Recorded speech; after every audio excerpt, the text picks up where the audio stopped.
Well, great to be with you guys on this Memorial Day. I'm Aaron Perlman. Our temperatures and everything in our forecast is about to completely change. Where we've been and where we're going, yesterday was 88, today 88 degrees.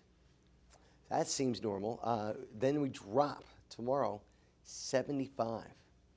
Wow, look at the records. Look where it could be. Triple digits easily, right? Well, a wind advisory has been kicked off in areas of the Kern River Valley and our desert areas. This is going to start at 11 o'clock tonight.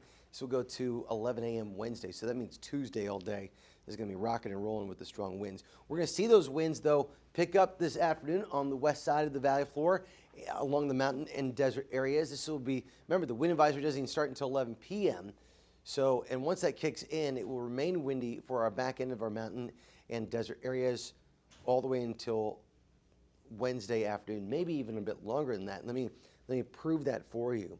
Because the front that's coming in out of the northwest, this area of low pressure associated cold front here, as it dives in, not only will it bring in front of it the strong winds, but behind it the cooler air and possible rainfall. This was not in the forecast last week, and now it looks like we're going to get an end of May potential rain event. Look at this.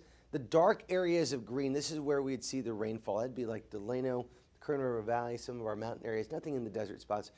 Maybe Bakersfield.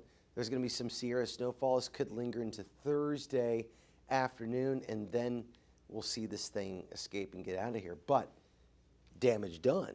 So just to recap, this Memorial Day, it's going to be warm, sunny, breezy, winds pick up tomorrow, but then that possible rain Wednesday and Thursday. 20% chance of light rainfall, but it's there to end out the month of May. I'm going to put that in there. Wednesday, Thursday. These are the last 7 days of May. And we see warm air. We see windy conditions. We see slight chances of rainfall, possibly picking up Wednesday, Thursday. So some interesting developments this week for sure. But all starts today. Barbecue should be fine. Just know it will turn windy this afternoon. So heads up on the ramadas or whatever it is you have, canopies you have hanging out outside.